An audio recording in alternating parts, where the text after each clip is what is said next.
Monica, and I'm with Prime Stage Theater. Today we're going to learn about social stories and how they relate to the play Mockingbird by Jolie Jensen. Mockingbird is adapted from the novel by Catherine Erskine. We're also going to meet the lead character of Caitlin, and even watch a scene from the online reading that Prime Stage is producing on October 18th. We hope you can join us for that performance. But for now, let's get started with the lesson. Catherine Erskine was motivated to write Mockingbird after the Virginia Tech shooting in 2007. Her daughter is on the autism spectrum, and after the shooting, Catherine was wondering what it must be like to be related to one of the victims, and how a kid like her daughter might get through it. She wrote Mockingbird to look at how families like hers can cope after sudden tragedy. Mockingbird is narrated in first person by Caitlin. She's a bright young fifth grader who is a skilled artist and is also on the autism spectrum. Caitlin lost her mom to cancer some years earlier, and as the story begins, her beloved older brother, Devin, has recently died in a school shooting. Her dad frequently breaks down crying at home, and because of her autism, it's difficult for Caitlin to understand her dad's emotions and to express her own. She narrates this story of her growth and her search for closure. Like many people, Caitlin is on the autism spectrum. Autism, or autism spectrum disorder, also known as ASD, refers to a broad range of conditions characterized by challenges with social skills, repetitive behaviors, speech, and nonverbal communication.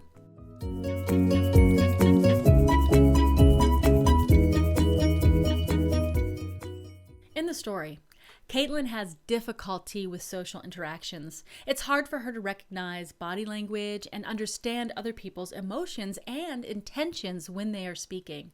She takes things very literally and often does not understand sarcasm.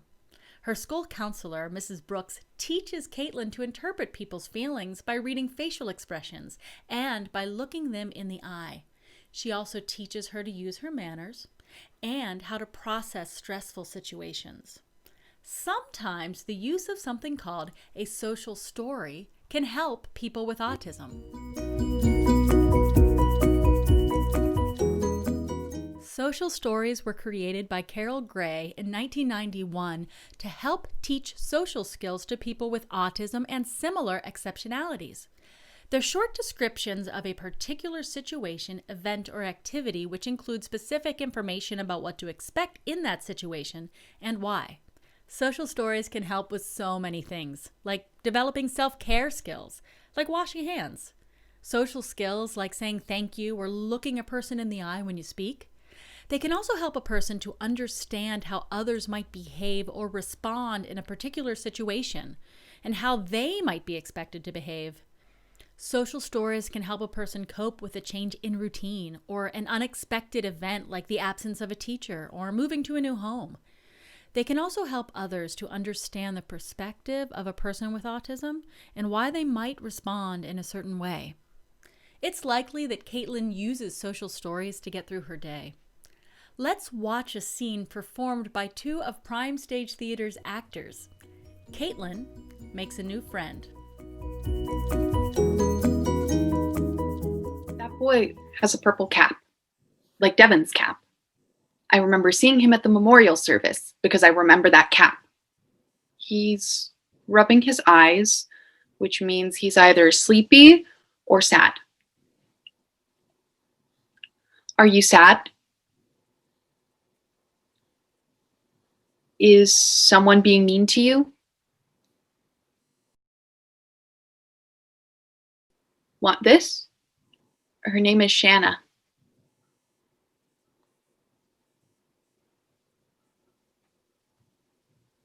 It's not a real worm. It's to eat, but I can take it back if you don't want it. Thank you. I miss her. Shanna the worm? My mom. Oh, Don't you miss your brother? what do you mean? He's dead, isn't he? How do you know? Everyone says you're the weirdo whose brother is dead. Oh, yeah. Are you a weirdo? I don't know. I think you might be alright. Yeah, I guess. Did your mother get shot? Yeah, My brother got shot. your blood came out. Yeah, and their hearts came out. Yeah. Thanks for the gummy worm. That's good. You remembered the Your Manners chart. What's that? It's very important. You get stickers. I don't get a sticker. You should get a sticker whenever you remember. Remember what? Remember your manners. Oh, who gives you the stickers? Your dad. My dad doesn't have any stickers. I have a lot. I can bring you some. Okay, thanks. You said thanks again. That's 2 stickers now. When you get 8, you can watch a video. Thank you, thank you, thank you, thank you, thank you, thank you, thank you. Is that 8? You're welcome. You're welcome. You're welcome. You're welcome. You're welcome. You're welcome. You're welcome. You're welcome.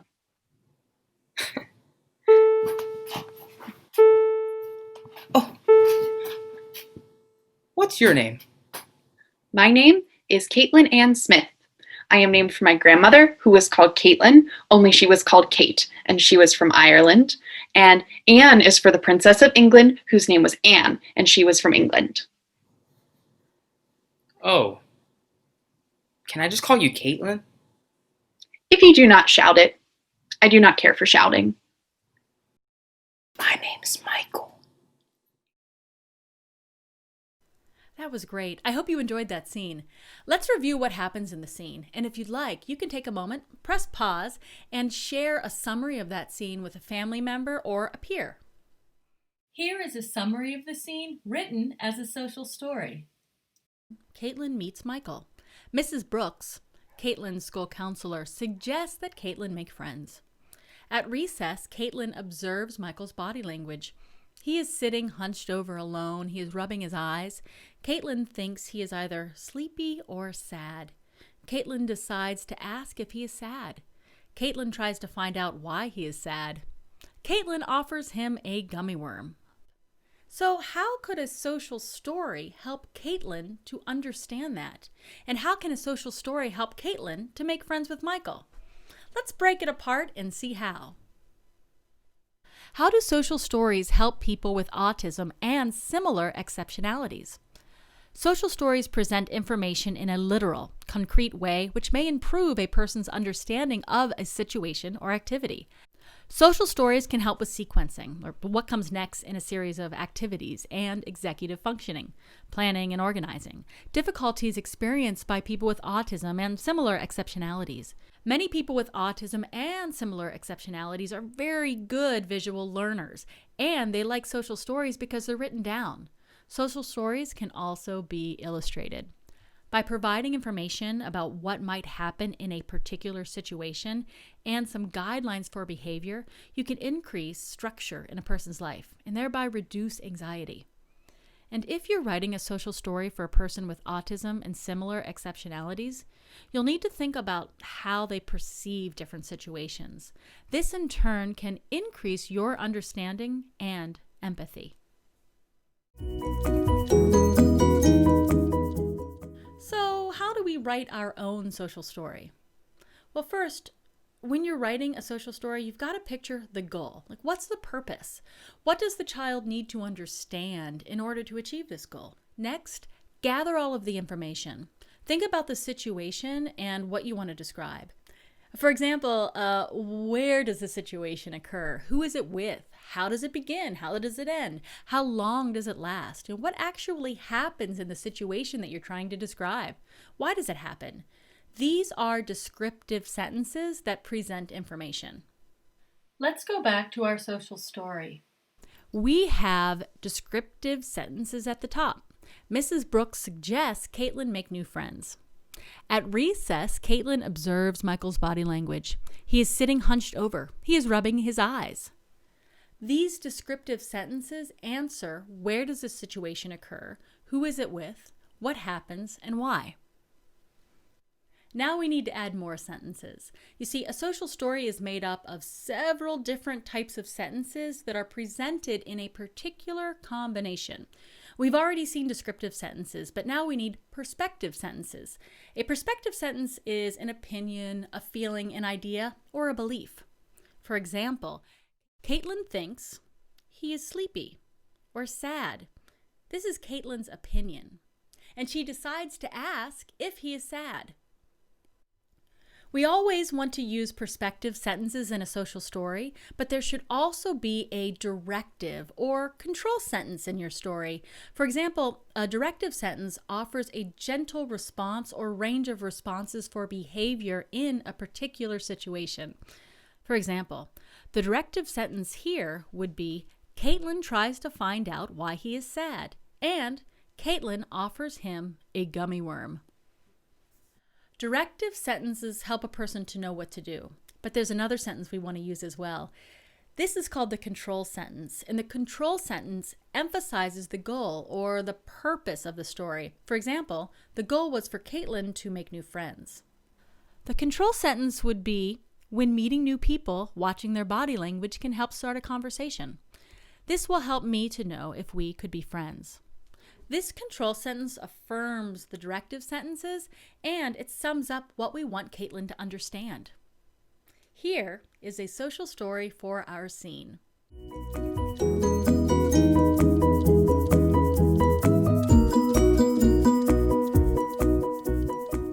You can create so many different types of social stories.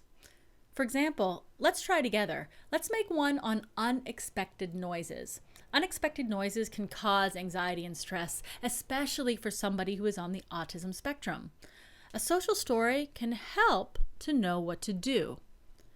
Let's take a look at a social story of unexpected noises. Unexpected noises. Now we know the goal here is to help someone stay calm when they hear an unexpected noise. Our descriptive sentences are, there are many noises. Some unexpected noises are telephones, doorbells, barking dogs, vacuum cleaners, slamming doors, honking horns, and thunder. Our perspective sentences are, sometimes noises surprise me. They are unexpected. Our directive sentence and control sentence are close together on this one. A directive sentence is, I can pick one of my calming tools to help me, and these sounds are okay.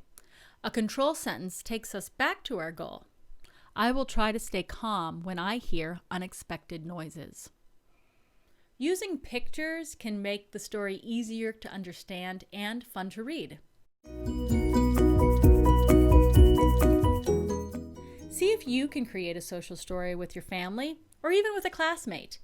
Try using the following prompts. What to do if you have a nightmare. Why we cover our mouth when we cough. And being safe when we cross the street. Or any situation you can think of. Remember to use your descriptive, perspective, directive, and control sentences. Add pictures to make your social story fun or easier to understand.